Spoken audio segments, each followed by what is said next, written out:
Welcome to the Advertising Forum.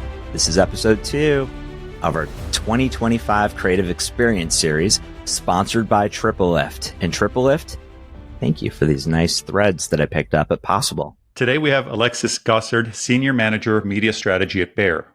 She's here to talk to us about bad creative and the importance of the right media formats. Welcome to the Advertising Forum, Alexis. Thank you guys for having me. I'm so excited to be here today. We're excited too, and it was a great pre-chat, so it's nice to meet you. You know, Alexis, creative is such an important aspect of our industry. It is often ignored when it comes to the programmatic world. I wanted to ask you, from where you sit at Bayer, we've seen ads that don't resonate. Can you walk us through what some of the telltale signs of bad creative are? Sure. And how can you as a brand or other brands course correct? Absolutely. So it's great timing, I would say. We are in the middle of what I would call a creative transformation in the last few months at Bayer. So this is very top of mind for all of us. So a little background, I sit on the in-house media team, and we operate, plan, and buy all our media in-house, and we work very closely with our brand marketing teams, right? So I'm very fortunate in that I get to obviously plan the media strategy, but also have a really important say in what happens on the creative front. And there is a lot of bad creative. Actually, I think today, like a lot of creative, it's hard. I would like to flip it on its head and say, like, how often do you see really good creative that either makes you aware of a brand you weren't already aware of, or makes you want to take some kind of action, which is what every marketer wants, right? At the end of the day, even if you say you're planning for awareness, at the end of the day, you're measured on sales. So everybody wants to both ends of that coin. And I think it's hard to really have creative that'll resonate in this environment where it's a very cluttered environment. But I think when it comes to telltale signs of bad creative, I think comes down to the fundamentals, and that a lot of brands really need to think about who they are as a brand and stick to that true brand essence, which is not always so easy to do. And also, we're all really busy. I don't know about you guys, but like my attention span is way less than a goldfish, maybe 7 seconds. I can't complete any task. Yeah, exactly. Like I cannot complete any task, like start to finish. Actually, it's a constant kind of thing my husband and I get into, because he's like, can you finish one thing before you move on? And I'm like, no, I cannot. And I think that's really true when it comes to creative as well. Creative needs to have one single takeaway. What is the reason I need to believe?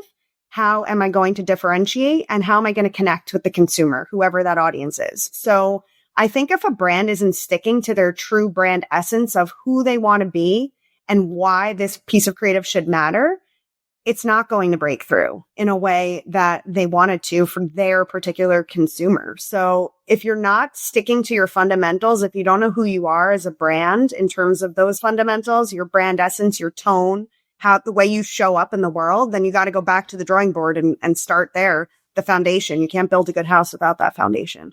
I love that. And how much of bad creative is actually related to the content itself versus the context or the platform of where that creative is delivered? Yeah. I mean, I think it's a combination. I don't think you can't pin either one, right, in a corner. I would say it's like a combination of making sure you're really understanding the audience, who it is you're trying to connect with, and then delivering the right creative to the right audience, especially in the digital landscape, right? Especially in the programmatic world or in the social world. As a consumer, I expect that every single thing that shows up on my feed or on any website that I'm on is a piece of creative or brand that I've either previously interacted with, or for one reason or another, they think I should be interacting with them. So if it sticks out like a sore thumb, then it's not in the right place or it's not the right context. So they're not doing a good job. So I think it's both sides of that coin. It comes down to strategy and creative effectiveness, 50-50. What do you think, or what do you currently do to check whether or not, campaign creative is right? What are those steps to diagnose it? What are the steps that you take to check the messaging or the medium or the mechanics behind the scenes to just improve performance of that creative? So we are pretty rigorous about our creative testing. I would say sometimes like I eye roll at the amount of creative testing we do because it can slow you down. But I don't know, compared to other places, is it more, is it less? I'm not sure, but I will say that we do put a lot of rigor behind it, and especially in the early stages. So before we're going to put out a piece of creative, especially if it's going to a mass reach platform, a TVC or connected TV, we are doing early testing with quant and qual to make sure that the message is resonating on the actions that we identify as important for us at Bayer. And if it's not checking the box, no joke, no one will leadership will not let us proceed. We have to go back. It has to get, we joke, but it has to be in the green. Like if we're getting green, which means like it's a go, then we can proceed. So we're doing a lot of testing in the short term early on. And then in the digital world, I think there's a little bit more flexibility once those kind of bigger TV type creatives, video creatives have identified that, yes, this will build awareness or this will drive intent or whatever. Then we know that that creative platform will work. And then within a social environment or a digital environment, A/B testing can be done to quickly understand what's going to drive more engagement or clicks or conversions and, turn on, turn off kind of more in real time. But when you're talking about those like higher production cost creatives, then a lot more testing and rigor goes into that early on testing to make sure that the platform itself is going to resonate. Love that response when it comes to creative testing, Alexis. Thank you. How do SSPs like Triple Lift help bridge the gap between creative vision and actual real world execution so that great creative isn't lost in translation when moving from concept to delivery? I think that partners like Triple Lift are, first of all, they get to see across a lot of categories and they get to see a lot of creative. So one thing I really value with our partners is that they are able to share with us both case studies and other creative examples to say, maybe you haven't thought about it this way. Sometimes, especially in the healthcare space, and, we're an over-the-counter drug company, probably not as splashy and fun as like some other brands, but you can take. Not true. You're splashy and fun. I had Claritin today. Let's be clear. But we can be, and we can also take cues from other brands and other categories, right, and apply them to our own brand. So I appreciate hearing about at a high level case studies and creatives that perform well. I also appreciate that they know how to translate, like I was describing. If we have a 15-second or 30-second video, how are we going to actually make that breakthrough in an online video environment or, in a way or in a streaming CTV ad that will actually drive a different type of engagement than a TV ad will do? And I think they're really great at helping us translate those creatives into digital formats that do just that, drive the engagement that we're looking for. How do you ensure that how do you ensure that both the agency and the platforms play together nicely to ensure that the creative quality is taking place before a campaign goes live and during? I mean, I think that is one thing we do really well because, like I mentioned earlier, because I'm on the in-house team, I'm sitting in those early. I actually help create the creative brief. I'm reading over it. Are they hitting on media objectives, target audiences, the way that it's actually going to be set up, right? So that there's not a disconnect. And then I think that there's an opportunity I should be as best or as well versed in what the creative platform is supposed to be achieving as the brand marketing team is, as the agency is. And I should be able to help, give that information and translate that to our partners. So hopefully by the time we get it back, it's in a decent enough spot that we then can, kind of ping pong it back between brand and agency to get everyone's agreement. Alexis, we've really discussed content, context, and medium as it relates to bad creative. But is there something you feel people are ignoring overall? Oh, I do. I think people are ignoring the possibilities with sound. So I think, it's funny. Like I mentioned, I'm very involved with like the creative briefing process, and I'm so fortunate for that.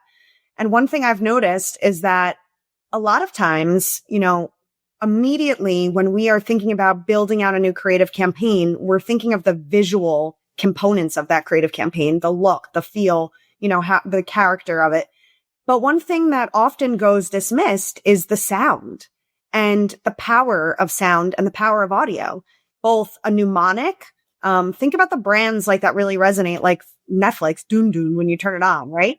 The power that can have. And also, when you're in someone's ears, there's so much to be said for that. So I think the power of sound can go a long way.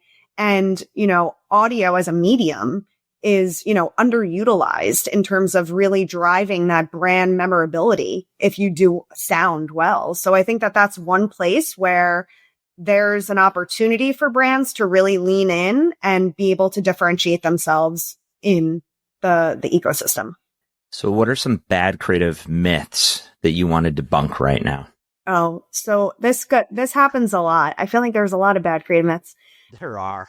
But I think that one is that, and we can sometimes fall subject to this too, but I think we sometimes blame bad creative on the fact that branding isn't upfront, or like there's not a logo present or something like that. And then we're saying, well, that might be why it didn't drive the results we wanted it to drive. But kind of back to my original points early on about bad creative, I think sometimes you need to really go back to like the root of the brand. So, does a logo matter if someone doesn't even believe in who you stand or who you are or what you stand for? So I think at the end of the day, despite the channel we're talking about, the platform, the format, a brand has to have meaningful equity, and the creative idea has to resonate in that one reason to believe. And then a logo is, the logo will matter to you, but the logo is not going to matter if nobody cares about your brand. So can you tell us about a time, maybe in the past year or so, when you've turned that frown upside down, so to speak, when it comes to bad creative? Let's think.